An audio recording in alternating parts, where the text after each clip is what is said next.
ന്യായാധിപന്മാർ 15-ാം അധ്യായം 1 മുതൽ 20 വരെയുള്ള വാക്യങ്ങൾ. ഫിലിസ്തീയരെ തോൽപ്പിക്കുന്നു. കുറെ നാൾ കഴിഞ്ഞ് സാംസൺ ഗോതമ്പ് വിളവെടുപ്പ് കാലത്ത് ഒരാട്ടിൻകുട്ടിയുമായി ഭാര്യയെ സന്ദർശിക്കാൻ ചെന്നു. അവൻ പറഞ്ഞു, ഞാൻ എൻ്റെ ഭാര്യയുടെ ശയനമുറിയിൽ പ്രവേശിക്കട്ടെ. പക്ഷേ പിതാവ് അത് അനുവദിച്ചില്ല. അവളുടെ പിതാവ് പറഞ്ഞു, നീ അവളെ അതിയായി വെറുക്കുന്നുവെന്ന് വിചാരിച്ച് ഞാൻ അവളെ നിന്റെ കൂട്ടുകാരന് കൊടുത്തു. അവളുടെ ഇളയ സഹോദരി അവളേക്കാൾ സുന്ദരിയല്ലേ? അവളെ സ്വീകരിച്ചാലും. സാംസൺ പറഞ്ഞു, ഇപ്രാവശ്യവും ഫിലിസ്തീയരോട് ഞാൻ എന്തെങ്കിലും അതിക്രമം പ്രവർത്തിച്ചാൽ അത് എൻ്റെ കുറ്റമായിരിക്കുകയില്ല. സാംസൺ പോയി 300 കുരുന്നരികളെ പിടിച്ചു. കുറെ പന്തങ്ങളും ഉണ്ടാക്കി. ഈ 2 എണ്ണത്തെ വാലോട് വാൽ ചേർത്ത് ബന്ധിച്ച് അവയ്ക്കിടയിൽ പന്തവും വച്ചുകെട്ടി. അനന്തരം അവൻ പന്തങ്ങൾക്ക് തീ കൊളുത്തി അവയെ ഫിലിസ്തീയരുടെ ധാന്യവിളയിലേക്ക് വിട്ടു. വയലിൽ നിൽക്കുന്ന വിളയും കൊയ്ത കറ്റയും ഒലിവ് തോട്ടങ്ങളും കത്തിച്ചാമ്പലായി. ഫിലിസ്തീയർ ചോദിച്ചു, ആരാണിത് ചെയ്തത്? അവർ പറഞ്ഞു, ആ തിമ്നാക്കാരൻ്റെ മരുമകനായ സാംസൺ അവൻ്റെ ഭാര്യയെ അമ്മായിയപ്പൻ അവൻ്റെ കൂട്ടുകാരന് കൊടുത്തതുകൊണ്ട് ചെയ്തതാണിത്. ഫിലിസ്തീയർ ചെന്ന് അവളെയും അവളുടെ പിതാവിനെയും അഗ്നിക്കിരയാക്കി. സാംസൺ അവരോട് പറഞ്ഞു, ഇങ്ങനെയാണ് നിങ്ങൾ പ്രവർത്തിക്കുന്നതെങ്കിൽ ഞാൻ ശപഥം ചെയ്യുന്നു, ഞാൻ നിങ്ങളോട് പ്രതികാരം ചെയ്തിട്ട് സ്ഥലം വിടും. അവൻ അവരെ ക്രൂരമായി പ്രഹരിച്ച് കൊന്നുകളഞ്ഞു. അതിനുശേഷം അവൻ ഏത്താം പാറക്കെട്ടിൽ പോയി താമസിച്ചു. അപ്പോൾ ഫിലിസ്തീയർ യൂദയായിൽ ചെന്ന് പാളയമടിച്ച് ലേഹി പട്ടണം ആക്രമിച്ചു. യൂദയായിലെ ജനം ചോദിച്ചു, നിങ്ങൾ ഞങ്ങൾക്കെതിരായി വന്നതെന്തുകൊണ്ട്?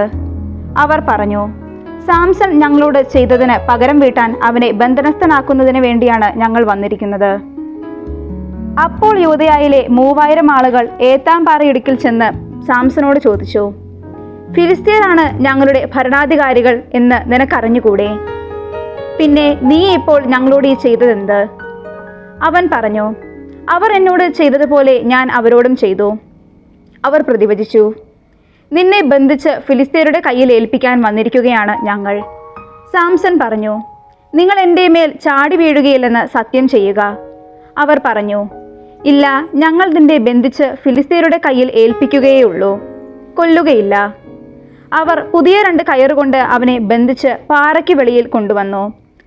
അവൻ ലേഹിയിലെത്തിയപ്പോൾ ഫിലിസ്തീയർ ആർപ്പുവിളികളോടെ അവനെ കാണാനെത്തി.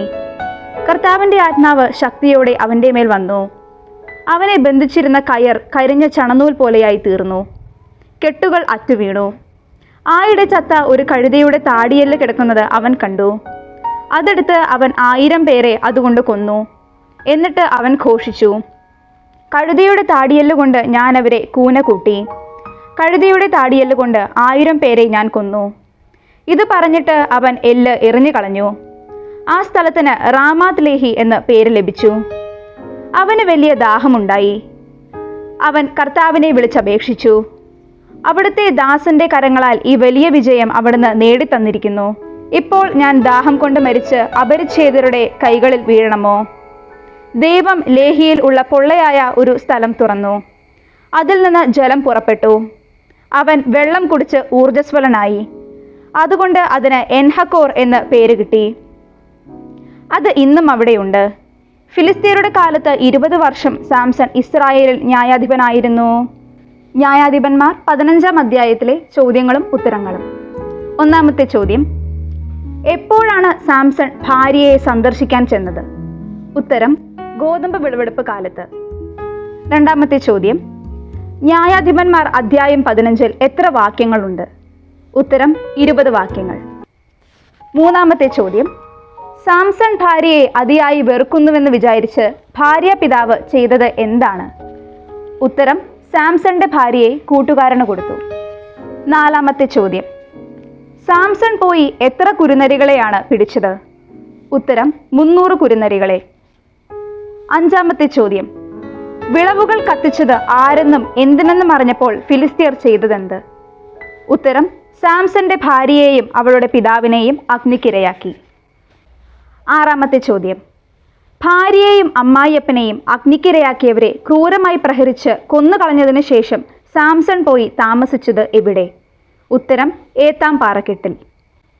7-ാമത്തെ ചോദ്യം, ഫിലിസ്തീർ യൂദയായിൽ ചെന്ന് പാളയമടിച്ച് ആക്രമിച്ചത് ഏത് പട്ടണത്തെ? ഉത്തരം ലേഹി പട്ടണത്തെ. 8-ാമത്തെ ചോദ്യം. ചത്ത കഴുതയുടെ താടിയെല്ലെടുത്ത് സാംസൺ ചെയ്തതെന്ത്? ഉത്തരം 1000 പേരെ കൊന്നുകളഞ്ഞു. 9-ാമത്തെ ചോദ്യം. സാംസൺ കഴുതയുടെ താടിയെല്ല് എറിഞ്ഞു കളഞ്ഞ സ്ഥലത്തിന് ലഭിച്ച പേരെന്ത്?